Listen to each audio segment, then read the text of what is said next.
Hello friends, welcome to my YouTube channel A to Z info. Friends, आज discuss करेंगे जामिया मिल्लिया इस्लामिया में BA English honours 2019 में जो आपका पेपर हुआ था उसको हम आज सॉल्व करेंगे कुछ क्वेश्चंस। तो आप पहली बार चैनल पे आएँ तो चैनल को ज़रूर सब्सक्राइब करें, वीडियो को लाइक करें, शेयर कर दें ताकि दूसरे दोस्त भी इससे फ़ायदा उठा सके। यहाँ पे आपको दिख रहा है कि ये बीए ऑनर्स इंग्लिश का ये 2017 का ओल्ड पेपर, इसे हम सॉल्व करेंगे। अगर आप बीए ऑनर्स इंग्लिश करना चाहते हैं इंग्लिश से जामिया मिल्लिया इस्लामिया से, तो आपके लिए बहुत ही यूज़फुल 100% यूज़फुल वीडियो है, क्योंकि बगैर प्रीवियस पेपर को सॉल्व किए अगर आप एंट्रेंस एग्ज़ाम अटेंड करने जाएंगे तो आपको दुश्वारी होगी। तो इसी वजह से प्रीवियस पेपर का बहुत ज़्यादा रोल होता है किसी भी एग्ज़ाम को अटेंड करने से पहले। तो चलिए हम क्वेश्चन स्टार्ट करते हैं, और कुछ क्वेश्चंस मिसिंग है इसमें, और जैसे ही क्वेश्चंस मिलेंगे हम उन्हें भी इंक्लूड करके सॉल्व करेंगे। तो यहाँ पे क्वेश्चन नंबर 9 से हम स्टार्ट करते हैं और सॉल्व करते चलेंगे और समझते हुए चलेंगे। ये आपके इंग्लिश लिटरेचर के क्वेश्चंस हैं, किसके? इंग्लिश लिटरेचर के क्वेश्चंस हैं ये, और इन्हें आप देखें और इससे बेस के और भी मैं वीडियोस बनाऊंगा प्रैक्टिस सेट के तौर पे, उसे भी आपको प्रोवाइड कराऊंगा। और मैं कोशिश करूंगा कि प्रीवियस पेपर सॉल्व करके प्रोवाइड कराऊँ। तो जो लोग, अगर कुछ लोग इंटरेस्टेड हैं कि वो प्रीवियस पेपर को सॉल्व करके लेना चाह रहे हैं तो कमेंट बॉक्स में ज़रूर कमेंट करके बताएंगे कि yes I need it. Okay, चलिए हम स्टार्ट करते हैं। क्वेश्चन नंबर 9 से देखते हैं। A long speech expressing the thoughts of a character alone on stages. Please ये कमेंट मत कीजिएगा कि सर क्लियर नहीं दिख रहा है तो मैं कुछ कर नहीं सकता, चूँकि ये ओरिजिनल पेपर है और इतनी क्लियरिटी के साथ मुझे मिला है तो मैं कुछ कर नहीं सकता। तो आप वीडियो क्वालिटी को थोड़ा बढ़ा कर देखें तो आपको क्लियर दिखेगा। वैसे भी मैं पढ़ दे रहा हूँ। A long speech expressing the thought of a character alone on stages. तो ये कह रहा है कि अगर किसी एक लंबे थॉट को, ठीक है, कैरेक्टर को अगर आप स्टेज पे बयान कर रहे हैं, मेंशन कर रहे हैं, उसको विस्तारित कर रहे हैं तो उसे क्या कहते हैं? लिटरेचर के टर्म में उसको क्या नाम देंगे? आपको सोलिलोकी देंगे या नैरेटिव पोएम या डायलॉग या सोनेट? तो क्या देंगे, क्या टर्म इसको हम देते हैं इंग्लिश लिटरेचर में? तो बिल्कुल यहाँ पे आपका जो है ऑप्शन ए बिल्कुल सही हो जाएगा, सोलिलोकी। ठीक है, तो ये आपका ऑप्शन ए यहाँ पे बिल्कुल करेक्ट हो जाएगा। ये टर्म्स काफ़ी ज़रूरी होते हैं आपके लिए कि ड्रामेटिक पोएम किसे कहते हैं, सोनेट किसे कहते हैं। इस पर भी मैं वीडियो बनाऊंगा ताकि ये डाउट्स आपको क्लियर हो जाएं। ये टर्म जब तक आप नहीं जानेंगे तो आपके नंबर कटने के चांसेस रहते हैं। चलिए नेक्स्ट क्वेश्चन की तरफ चलते हैं। Wings of fire is an autobiography of. तो विंग्स ऑफ फायर ये एक ऑटोबायोग्राफी है, किसकी है ये बताना है आपको। मौलाना अबुल कलाम आज़ाद, APJ अब्दुल कलाम, ठीक, मनमोहन सिंह या बिल गेट्स? किसकी है ऑटोबायोग्राफी? आई होप कि सभी लोग इसका आंसर जान रहे होंगे और जानना भी चाहिए। काफ़ी अच्छी बुक है ये, इसे आप लोग पढ़िए। ठीक है, तो ये APJ Abdul Kalam, option B इसका बिल्कुल राइट आंसर हो जाएगा। और भी बहुत सारे वीडियोस बनाए गए हैं, आई बटन पे मैं आपको दे दूंगा, उसे भी आप देख लीजिएगा, या प्लेलिस्ट में जाके जामिया नाम से एक प्लेलिस्ट बना हो, वहाँ पे क्लिक करके जितने भी जामिया के वीडियोज़ हैं उसे आप देख सकते हैं। और अगर आप BEd MAd करना चाहते हैं उससे रिलेटेड वीडियोस मैं बनाता हूं जामिया का भी, और स्पेशली मौलाना आज़ाद नेशनल उर्दू यूनिवर्सिटी हैदराबाद के जो BEd MAd के जो परीक्षार्थी होते हैं उनके लिए बिल्कुल 100% यूज़फुल वीडियोस ऑलरेडी चैनल पे अवेलेबल हैं, तो उन्हें आप देख सकते हैं और अपनी तैयारी अच्छी कर सकते हैं। Who wrote the story Toba Tek Singh. तो ये टोबा टेक सिंह एक स्टोरी है, किसकी लिखी हुई है? इसमत चुगताई है, कुर्रतुल ऐन हैदर, प्रेमचंद या सआदत हसन मंटू? तो क्या होगा क्वेश्चन नंबर 11 का सही जवाब? बिल्कुल यहाँ पे क्वेश्चन नंबर 11 का 11 का जो राइट आंसर हो जाएगा ऑप्शन डी, सआदत हसन मंटू आपका यहाँ पे राइट आंसर हो जाएगा। टोबा टेक सिंह, ये सआदत हसन मंटू, यानी ऑप्शन डी इसका बिल्कुल राइट आंसर हो जाएगा। नेक्स्ट क्वेश्चन की तरफ चलेंगे। नेक्स्ट क्वेश्चन हमारा है क्वेश्चन नंबर 12। 2016 का भी मैं सॉल्व किया हूँ कुछ क्वेश्चन, तो उसे भी आप देखें, ऑलरेडी चैनल पर अवेलेबल है। आप सर्च करके जामिया लिख सकते हैं, Jamia BA honours English 2016 by A to Z info करके आप सर्च करेंगे तो आपको मिल जाएगा, वो भी सॉल्व है, उसे भी आप देख सकते हैं। और ये 17 का मैं सॉल्व कर रहा हूँ, और फिर जिस तरह अगर ज़रूरत पड़ेगी तो फिर इसको नेक्स्ट मैं सॉल्व करूँगा। चलिए नेक्स्ट देखते हैं। Hindi film Omkara is based on which Shakespeare's play. Hindi एक फिल्म है ओमकारा, ये शेक्सपियर्स के किस प्ले पे बेस्ड है, यानी शेक्सपियर के जो प्लेज हैं वो किस प्ले पे बेस्ड हैं? तो ये ओथेलो शेक्सपियर का एक प्ले है, मैकबेथ है, हैमलेट है, किंग लियर। तो किस से प्ले पे बेस्ड है शेक्सपियर की ये ओमकारा मूवी आपकी? तो बिल्कुल ये आपका यहाँ पे राइट आंसर अगर देखते हैं तो आप लोग भी आंसर कर सकते हैं, या जो लोग बाद में देख रहे हैं प्लीज़ वो लोग भी आंसर करने की कोशिश करें।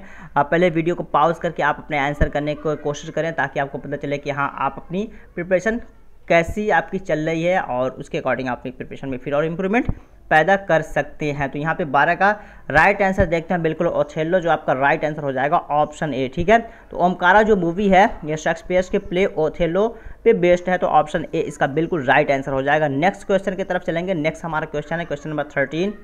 क्वेश्चन नंबर 13 में क्या कहा जा रहा है, famous detective hero Sherlock Holmes is a creation of. तो ये क्या फेमस हीरो है शेरलॉक नाम से, ठीक है, तो ये किसकी क्रिएशन है, ठीक है, ये किसकी क्रिएशन ये बताना आपको। यहाँ पे ऑप्शन दिया जा रहा है गाथा क्राइसिस है, एगर एलन पोए है, चार्ल्स डिकेंस है या आर्थर कैनन डॉयल। तो क्या होगा इसका राइट आंसर। क्वेश्चन नंबर 13 का राइट आंसर बिल्कुल यहाँ पे आर्थर कैनन डॉयल जो आपका राइट आंसर हो जाएगा। Famous detective hero Sherlock Holmes is a creation of, तो ये आपका जो है आर्थर कैनन डॉयल यहाँ पे राइट आंसर हो जाएगा। नेक्स्ट क्वेश्चन की तरफ चलेंगे। नेक्स्ट हमारा क्वेश्चन नंबर 14। क्वेश्चन नंबर 14 में क्या कहा जा रहा है, a long narrative poem about a heroes deeds. A long narrative poem about heroes deeds मतलब क्या हुआ, एक लंबी नरेशन हो, ठीक है, एक लंबी नरेशन पोएम हो हीरो के डीड के बारे में, तो उसे हम क्या नाम देते हैं। ये भी टेक्निकल टर्म है आपका लिटरेचर का। लायरिक बोलेंगे, एपिक है, सोनेट या एलेजी, तो क्या नाम देंगे इसको। 14 का राइट आंसर क्या हो जाएगा, बिल्कुल यहाँ पे एपिक इसको हम कहते हैं, क्या कहते हैं, एपिक कहते हैं। तो आपका ऑप्शन बी बिल्कुल यहाँ पे सही हो जाएगा। क्वेश्चन नंबर 14 का ऑप्शन बी आपका सी हो जाएगा। सुनते भी रहें, ऐसा नहीं कि वीडियो को वॉल्यूम आप बंद कर दें और सिर्फ आंसर देखते जाएं, तो ऐसा भी हो सकता है कि मैं लगाऊं बी पे और दिखे आपको ए, तो आप आंसर ए मान लेंगे। तो ऑडियो वीडियो और सारी चीज़ों को आप क्लियरली देखें ध्यान से, तभी आप इसको फ़ायदा उठा पाएंगे इस वीडियो का, अदरवाइज पैसिव हो जाएगा आपके लिए। नेक्स्ट क्वेश्चन देखते हैं। Question number 14, a person or character who is telling the story. A person or character who is telling the story मतलब कहा जा रहा है कि एक कोई इंसान हो या कोई कैरेक्टर हो जो किसी स्टोरी को बता रहा हो, उसे क्या कहते हैं, करेक्टर है, ठीक है, प्रोटैगनिस्ट है या एक्टर है, नरेटर है, क्या होगा,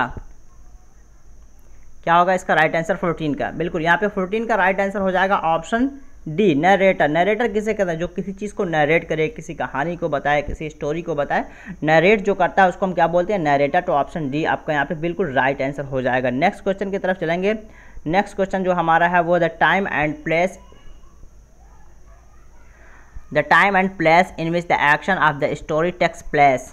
तो उसको क्या कहते हैं कि मतलब कोई ऐसा समय हो या कोई ऐसा एक्शन हो जो कि स्टोरी में बयान किया गया हो, किसी समय के बारे में, किसी एक्शन के बारे में स्टोरी को अगर बयान किया जा रहा है, जिसको क्लाइमेक्स कह सकते हैं हम, कि जो मूवी में जो क्लाइमेक्स होता है तो एक टाइम उसमें होता है, एक एक्शन होता है, तो उसको हम क्या नाम देते हैं आपके इंग्लिश लिटरेचर के टर्म में। तो इसको सेटिंग है, प्लॉट है, कैरेक्टराइजेशन है या यूनिटी, तो किस नाम से जानते हैं, तो सेटिंग इसको कहते हैं। ठीक है, ध्यान रखिएगा आप, सेटिंग कहते हैं कि the time and place in which the action of the story takes place, तो इसको सेटिंग के नाम से हम जानते हैं। तो ऑप्शन ए इसका बिल्कुल राइट आंसर हो जाएगा।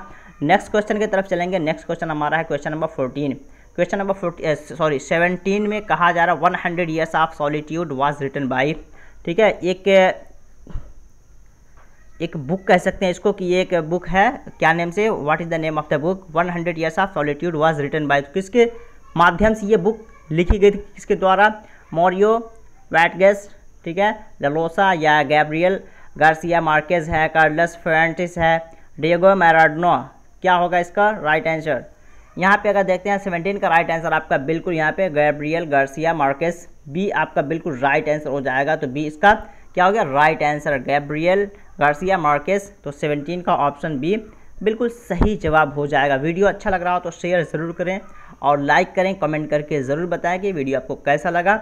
और भी वीडियोज़ अगर आप चाहते हैं तो कमेंट बॉक्स में ज़रूर करें, ताकि मैं इस पूरे 2016-17 का जो ये पेपर है उसको सॉल्व करूँगा। कोशिश मैं करूँगा कि इसका डिस्क्रिप्टिव जो वीडियो है वो भी मैं कंप्लीट करूँ, अगर आप लोग का डिमांड है तो। नेक्स्ट चलते हैं क्वेश्चन नंबर 18, थोड़ा सा और बबल्ड है बट मैं पढ़ रहा हूँ, उससे आप सुनिएगा।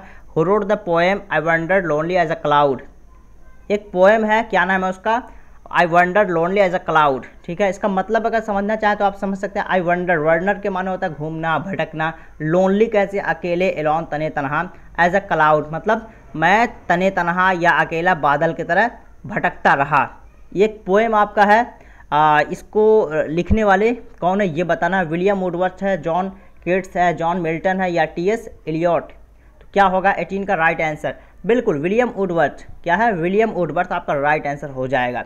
चलिए नेक्स्ट क्वेश्चन की तरफ चलते हैं। लास्ट सेकंड क्वेश्चन आज का हमारा होगा। हम टोटल यहाँ पे कितने क्वेश्चन कवर करेंगे? 20 क्वेश्चन हम कवर करेंगे। तो ये हमारा लास्ट सेकेंड क्वेश्चन होगा आज का। What was Ali Baba's profession in Ali Baba and the 40 thieves. ये कहा जा रहा है कि अली बाबा का जो प्रोफेशन था, उनका जो काम था, वो पेशा क्या था, क्या करते थे। Ali Baba and 40 thieves, Ali बाबा और उनके 40 जो चोर थे वो क्या काम करते थे। यहाँ पे बूचर कसाई का, बेकर है, पेंटर है, या फिर वुड कटर लकड़हारा का क्या काम करते थे। तो यहाँ पे मैं इसका आंसर पहले कर दे रहा हूँ, वुड कटर। ठीक है, तो इसके पीछे थोड़ी सी एक कहानी है। ठीक है, वो कहानी क्या है कि अली बाबा एक गरीब लड़की से शादी करते हैं और शादी करने के बाद एक जाके जंगल में वो सेटल हो जाते हैं। वहाँ जाने के बाद वुड कटिंग का वो काम करते थे और वुड कटिंग के काम करने के साथ साथ उनका जो शेल्टर था वो एक केव में था, गुफा में, वहाँ पे वो रहते थे। कुछ दिनों बाद वहाँ पे कुछ चोर आते हैं और वो सारी पूरी लंबी कहानी है। ठीक है, तो जो प्रोफेशन था उनका वो वुड कटिंग का था। तो ये इतना ध्यान रखें आप कि अली बाबा का जो प्रोफेशन था वुड कटर यानी लकड़हारा का था। चलिए लास्ट क्वेश्चन आज का देखते हैं। Who wrote Anna Karenina. ठीक है, ये बताना है कि एन्ना करेनिना एक राइटिंग है, इसके राइटर कौन है ये बताना है आपको। यहाँ पे आपके ऑप्शंस जो दिए गए हैं, फायोडोर डोस्टोस्की है, अलेक्जेंडर पुश्किन है, लेव टॉल्स्टॉय है, कार्ल मार्क्स। क्या होगा यहाँ पे राइट आंसर? 20 का राइट आंसर क्या हो जाएगा? बिल्कुल यहाँ पे लेव टॉल्स्टॉय आपका राइट आंसर हो जाएगा कि एन्ना करेनिना जो लिखी गई है वो लेव टॉल्स्टॉय के माध्यम से लिखी गई है। तो ये कुछ लिटिल बिट इंफॉर्मेटिव वीडियो जो आपके एग्ज़ाम के हवाले से काफ़ी यूज़फुल है 100%। अगर आप इंग्लिश से बीए करना चाहते हैं, इवन कि आप जामिया से कर रहे हो या फिर एएमयू से कर रहे हैं, तो आपके लिए ये बिल्कुल यूज़फुल है। इवन कि आप जेएनयू में भी अप्लाई करना चाहते हैं इंग्लिश से, तो वहाँ भी आपके लिए यूज़फुल है, क्योंकि ये लिटरेचर जो कभी बदलता नहीं है, सारे यूनिवर्सिटीज़ का सिलेबस एक जैसा हो। तो ये छोटा सा वीडियो अच्छा लगा हो तो ज़रूर लाइक करें, सब्सक्राइब करें, वीडियो को शेयर करें, दोस्तों को शेयर करें, कमेंट करके बताएं। अगर आपको और डिमांड है या प्रीवियस पेपर सॉल्व करके आप चाहते हैं तो I will try to give you after solving the authentic questions relating to your exam. तो मैं कोशिश करूँगा। फिर मिलते हैं नेक्स्ट वीडियो में, तब तक के लिए have a nice day, take care, bye, stay home, stay safe.